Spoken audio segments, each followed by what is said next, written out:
ওকে বিয়ে দেন। ওকে বিয়ে করানো ফরজ। যে আপনার ছেলের বয়স 12 বছর, 18 বছর, 20 বছর হয়েছে, আপনার ছেলের বিয়ে উপযুক্ত হয়েছে, বিয়ে করতে চাচ্ছে, ওকে বিয়ে দেন। ওকে বিয়ে করানো ফরজ। আল্লাহ বললেন ইন্না কায়দা কুন্না, শয়তানের অসতর থেকে বাঁচতে পারবে, কিন্তু দুষ্ট নারীর যদি বাগে পড়ে ওর ঈমান ধরে রাখতে পারবে কথাকার। আল্লাহ বলে ছেলে যদি বিয়ে করতে চায়, সে যদি গরিব হয়, মেয়ে যদি বিয়ে করতে চায়, ওকে বিয়ে দেওয়া মা বাবার জন্য ফরজ ফরজ ফরজ। কারণ ও যত পাপ করতেছে পাপের হাত থেকে বাঁচান, যুবকদের বাঁচান। কারণ ওকে যদি একটা বউ এনে দেন, ও বউ থেকে যদি টাচ ফোন দেখে, বউ তখন বলবে টাচ ফোন থ দেখে লাগে আমাকে দেখ, কথা কয় না, আমাকে দেখ, কথা কন।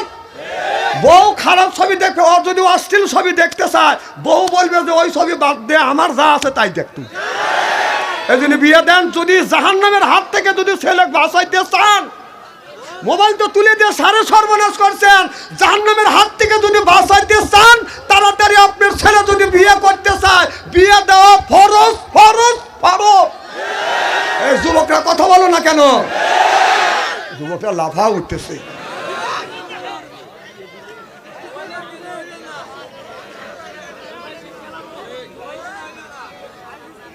আচ্ছা, আমি তো কোরআনের বাইরে বলছি নাকি? আল্লাহ বলছে ইয়া কোনু ফুকরা, সময় হলে বিয়ে দাও। ইন্না কায়দা কুন্না, কারণ এমন অবস্থা পড়ে গেছে ওরা ঈমান ধরে রাখা খুব কঠিন হয়ে গেছে কথাকার। এই জন্য বিয়ে করতে যদি ছেলে চায়, মেয়ে যদি বিয়ে করতে চায়, বিয়ে করানো বাবা মার জন্য ফরজ। আবার এক ছেলে বলতেছে, আমি আমার এলাকার একটা ছেলের বাবা বললাম আপনার ছেলে বিয়ে দেন না, 25 বছর বয়স, হুজুর ও নিজ পায়ে দাঁড়ানো শিখুক। আমি বললাম ও নিজ পায়ে দাঁড়ানো তোমার ভাই হাতে, না হুজুর কামাই রিজিক শেখে নাকি? না, আমি বললাম যে বাবা কামাই রিজিকের মালিক তুমি না, তোমার ছেলেকে দুনিয়ায় পাঠানোর 50,000 বছর আগে আল্লাহ রিজিক দিছে, তারপরে তোমার ছেলে পাঠাইছে। সুবহানাল্লাহ। আমি আমার কথা বলি, আমার একটা ছেলে 15-16 বছর বয়স, ছেলে উপযুক্ত হয়ে গেছে। এখন আমি ঘরে শুয়ে রয়েছি, ও আর এক রুমে শুয়ে থেকে গান গাইতেছে। আমার বড় ভাইয়ের শালি নাম ছিল তার রানী, 3 বছর ঘুরাইলো কেন আমারে।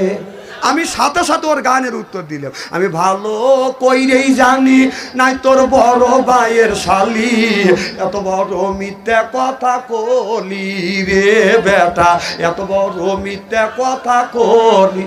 এখন যা দেখে দরজা খালি ফাটা শব্দ, দরজাও খোলা, খাট আছে, কম্বল আছে, ছেলে নাই নাই নাই। 2-3 দিন পরে ছেলে বাইতে ছিল।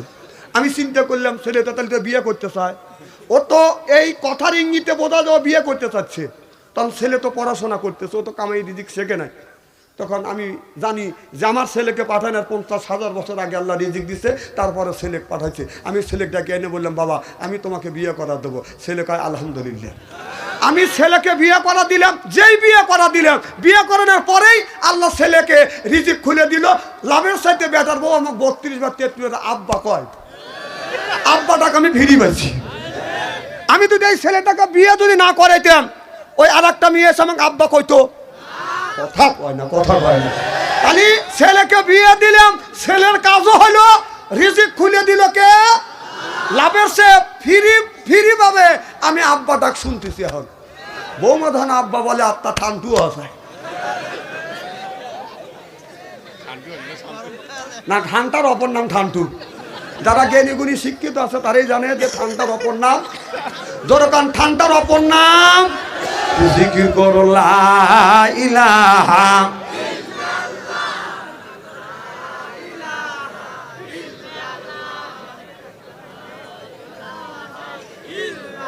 লা ইলাহা আলা ইলাহা ইলাহা লা ইলাহা ইল্লাল্লাহু মুহাম্মাদুর রাসূলুল্লাহ সাল্লাল্লাহু আলাইহি ওয়াসাল্লাম। আমার ভাইরা আমার, অর্ধ পৃথিবীর প্রেসিডেন্ট অমরের সময় একটা ঘটনা ঘটে গেছে, এটা কি বলবো? সেটা হলো তার 6 মাস ধরে বিয়ে হয়েছে, 8 মাসে গর্ভবতী। আপনারা বলুন, 6 মাস ধরে যদি বিয়ে হয়, 8 মাসে যদি গর্ভবতী হয়, তাহলে বলুন তো বাচ্চা বৈধ না অবৈধ? যেরকম এবার স্বামী বলে, বিবিরে 6 মাস ধরে বিয়ে হয়েছে, 8 মাসে গর্ভবতী, এ বিবি এই অপকর্ম কার সাথে করলি? পাপের বোঝা আমার গাড়ির উপরে তুমি চাপিয়ে দিলে। ছেলে বলে, বউ তো আমি রাখবো না। এবার ছেলের মা বলতেছে, বৌমা আমি তোমাকে দেখছি, তুমি এত সুন্দর মেয়ে, তুমি 5 ওয়াক্ত নামাজ পড়ো, রাস্তা দিয়ে যখন হাইটে যাও মারে তখন তুমি বোরখা পরিয়ে যাও। ও মা, 6 মাস ধরে বিয়ে হয়েছে, 8 মাসে গর্ভবতী। এবার মেয়ের মা বাবাকে ডেকে আনা হইল। এরপরে গ্রামের মাতবার আসলো, চেয়ারম্যান আসলো, মেম্বার আসলো, তারা সবাই বিচার সালিশ করিয়ে বলতেছে, 6 মাস ধরে যদি বিয়ে হয় আর 8 মাসে যদি গর্ভবতী হয়, সকলেই এক যুগে বলে দিলে এটা হলো অবৈধ সন্তান। জোরকান নাউজুবিল্লাহ। 6 মাস ধরে যদি বিয়ে হয়, 8 মাসে যদি গর্ভবতী হয়, আপনারা বলুন এটা বৈধ না অবৈধ? জোরে বলুন। এবার ছেলেটা বললাম, 6 মাস ধরে বিয়ে করছি, 8 মাসে যদি গর্ভবতী হয়, এটা যদি অবৈধ হয়, তাহলে এই বউ আমি রাখবো না, বউকে আমি তালাক দেব। বউ তখন বলতেছে, আপনারা আমাকে তালাক দিয়েন না, তবে আমি আপনাদের বিচার মানি নেই। এই বিচার অর্ধ পৃথিবীর প্রেসিডেন্ট হযরত ওমরের কাছে সানি করব। সুবহানাল্লাহ। যে আমি আপনাদের এই বিচার মানি নেই, এই বিচার অর্ধ পৃথিবীর প্রেসিডেন্ট হযরত ওমরের কাছে যা সানি করব। কার কাছে? ওমরের কাছে। যখন ওমরের কথা বলছে তখন সব লোক চুপচাপ ভাগ আছে, যাও তোমার ওমরের কাছেই ছানি করো, এই বিচার ওমরই করে দিক। মেয়েটা দৌড়ে চলে গেলেন মসজিদে নববীরে, যা দেখে যে হযরত ওমর নাই। জিজ্ঞেস করলেন, আমাদের অর্ধ পৃথিবীর প্রেসিডেন্ট ওমর কোথায়? একজন বলল এই রাস্তা দিয়ে গেছে। মেয়েটা দৌড়তে দৌড়তে হযরত ওমরের সামনে যা সালাম দিলেন, আসসালামু আলাইকুম ইয়া আমিরুল মুমিনিন খলিফাতুল মুসলিমিন, আমার সালাম নেন। হযরত ওমর বলে, মা কেন তুমি আমার রাস্তায় তুমি দাঁড়াইছো, আটকাইছো? মেয়েটা বলি, আমিরুল মুমিনিন খলিফাতুল মুসলিমিন, আমি মসজিদে নববীরে গেছি, আমি আপনারে পাই নাই।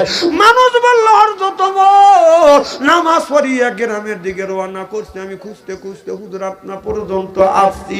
হযরত ওমর বলে, মা কি দরকারে আসছো? মেয়েটা বলে, আমিরুল মুমিনিন খলিফাতুল মুসলিমিন, আমার 6 মাস ধরে বিয়ে হয়েছে, 8 মাসে গর্ভবতী, আমার স্বামী বলে অবৈধ সন্তান, আমার শ্বশুর বলে অবৈধ সন্তান, আমার শাশুড়ি বলো অবৈধ সন্তান, এমন কি আমার মা আমার বাবা বলল অবৈধ সন্তান। গ্রামের মেম্বার চেয়ারম্যান ডাকিয়া বিচার করলেন, তারা বললেন 6 মাস ধরে যদি বিয়ে হয়, 8 মাসে যদি গর্ভবতী হয়, সকলেই বলল এটা অবৈধ সন্তান। হুজুর আল্লাহর কসম করে বলতেছি, এটা আমার অবৈধ সন্তান না, এইটা হলো আমার বৈধ সন্তান। চিল্লাকান আল্লাহু আকবার। হুজুর এলাকার সব মানুষ বলল 6 মাস ধরে যদি বিয়ে হয়, 8 মাসে যদি গর্ভবতী হয়, হুজুর তারা বলল অবৈধ সন্তান। হুজুর আল্লাহর কসম করে বললাম, এটা আমার অবৈধ সন্তান না, এটা আমার বৈধ সন্তান। হুজুর আপনার কাছে আছে, আপনি বিচারটা সানি করে দেন। হযরত ওমর লোক পাঠা দিলেন আর চিঠির মাধ্যমে ঘোষণা দিয়ে দিলেন, আগামীকাল 10 ঘটিকার সময় এই বিচার করা হবে। যেই মেয়েটার 6 মাস ধরে বিয়ে হয়েছে, 8 মাসে গর্ভবতী, এই বিচারটা অর্ধ পৃথিবীর প্রেসিডেন্ট করবে। এই ঘোষণা যখন দিয়ে দিলেন, আগামীকাল বেলা 10টার সময় বদল হবে। এলাকার হাজার হাজার মানুষ চিন্তা করতেছে, 6 মাস ধরে বিয়ে হয়েছে, 8 মাসে গর্ভবতী, অর্ধ পৃথিবীর প্রেসিডেন্ট হযরত ওমর এই বিচার করবে, এই বিচারে আমাদের যাইতেই হবে। হাজার হাজার মানুষ ওই বিচারে বাদান উপস্থিত হবে। হযরত ওমর বাদান বাসায় বাদান চলে আসিয়া রাত 12টার পরে তাহাজ্জুদ নামাজ পড়িয়া আল্লাহর কাছে বলতেছে, আল্লাহ আমি তো বিচারের ফয়সালা আনতে পারতেছি না, কারণ একটা মেয়ের 6 মাস ধরে বিয়ে হয়েছে, 8 মাসে গর্ভবতী হয়েছে। আল্লাহ মেয়েটা বলতেছে বৈধ, আর এলাকার সব মানুষ বলতেছে অবৈধ। আল্লাহ আমি এখন কি করব? ইতিমধ্যে ফজর নামাজ পড়িয়া যখন ফজর নামাজ পড়ছে, তখন আলীর আমার নবীর কথা মনে পড়ে গেছে। আল্লাহ নবী বলেছে, আনা মাদিনাতুল ইলমি আলিমুম বাবুহা, আমার নবী বলেছে আমি নবী ইলমের শহর, আলী হলো তার দরজা। চিল্লাকান আল্লাহু আকবার। নারে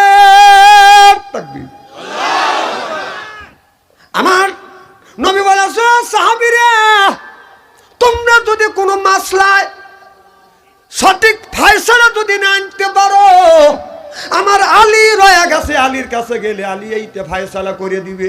সুবহানাল্লাহ বললেন না? হযরত ওমর ফজরের নামাজ পড়িয়ে হযরত আলীর বাড়িতে যা নক করলেন, ভাই আলী রে। অমনি হযরত আলী দরজা খুলে দিয়ে বলেন, আসসালামু আলাইকুম ইয়া আমিরুল মুমিনিন খলিফাতুল মুসলিমিন। আপনি কি জন্য আপনি আমার বাড়িতে আসছেন? হুজুর যদি খবর দিতেন আমি তো চলে যাইতাম। হযরত ওমর বলে, আলী রে তুমি তো মদিনার প্রেসিডেন্ট না, আমি হলাম মদিনার প্রেসিডেন্ট। তুমি তো বিপদে পড়ো নাই, বিপদে পড়ছি আমি। হযরত আলী বলতেছি, আমিরুল মুমিনিন কি বিপদে পড়ছেন?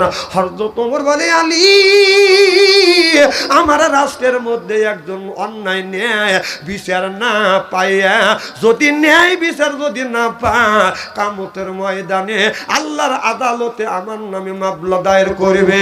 আল্লাহ আমাকে বলবে, ওমর তুমি এই পৃথিবীর অর্ধ পৃথিবীর প্রেসিডেন্ট ছিলে, কিন্তু তোমার জনগণ তুমি থাকতে ন্যায় বিচার পায় নাই। কিয়ামতের ময়দানে আল্লাহর আদালতে আমার আসামি হইতে হবে।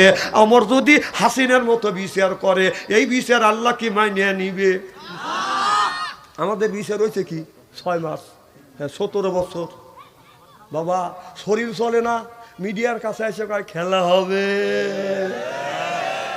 বাবা তুমি এমন খেলাই খেললে, আবার খেলবে খেলবে কয় খেলা হবে, আবার কয় পালাবো না। না না পালাও নাই, মামুর বাড়ি গেছাও। খেলা হবে খেলা হবে কয়া ওনারা মামুর বাড়ি গেছে। কথা কন বসে আগুন জ্বালাইয়া জনগণকে মারিয়া পালিয়া সাইরা গেলা ঢাকা, রাজধানী রইয়া গেছে ফাঁকা। ও বুবুরে রাজধানী রইয়া গেছে ফাঁকা। ও খেলা হবে খেলা হবে স্বামী, খেলা হবে খেলা হবে। শামীম ওসমান বলে না, ওবায়দুল কাদের এখন কাকা করে না। ও যে দেশের 100 কোটি টাকা মেরে দিল্লিতে আসছে লুকায়ে, রাজধানী রইয়া গেছে ফাঁকা, রাজধানী আছে এখন ফাঁকা। ও কাকুরে রাজধানী রইয়া গেছে ফাঁকা।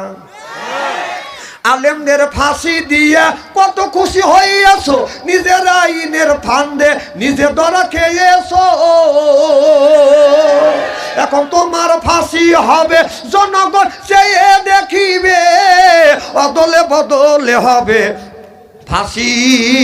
জনগণের মুখে দেখছি হাসি, ও বুবুরে জনগণের মুখে দেখছি হাসি। আবার ওই যে বলছে, আবার আর এক কথা কইছে, সেটা হলো কামরুল ইসলাম, বাঘের হাত থেকে বাঁচা যায়, হাসিনের হাত থেকে বাঁচা যায় না। আর আমরা বলছিলাম বাঘের হাত থেকেও বাঁচা যাবে, হাসিনের হাত থেকেও বাঁচা যাবে, আল্লাহর হাতে ধরা পড়লে সে আল্লাহর হাত থেকে বাঁচতে পারবে। এখন সেই কামরুল কাকু এভাবে করে নরে, এখন কে কাকু তুমি এখন আল্লাহর হাতে পড়ছি। কথা কন কোথায় রইলেন হাসান দাদা? কামরুলের ওই কামসারা পলকের ঝলক গেছে, মমতাদের বুক ফাটা, মমতার সংসদে যায় না, বুক তো আর তো ফাটে না। দরবেশ বাবা খাইয়া গেছে ধরা, রাজধানী আছে এখন ফাঁকা। ও কাকুরে রাজধানী রইয়া গেছে ফাঁকা। চিল্লা কোন ঠিক কিনে না রে? তাকবীর! আল কোরআনের আলো, আল হাদিসের আলো, নারে তাকবীর! কি ভাই খুবই কি খারাপ লাগতেছে? এইভাবে যদি ঘন্টা খানি আলোচনা করি, শোনার জন্য রাজি আছেন তো? রাজি আছেন তো? আচ্ছা হাত তুলে দেখান তো দেখি, রাগ করবেন কারা কারা? না না, যারা হাত তুলছেন মোহাম্মতে তুলছেন, হুজুর তুলছে তাই, আর যারা তোলেন নাই বুঝে তোলেন নাই, অতএব দুই দলই ঠিক আছে।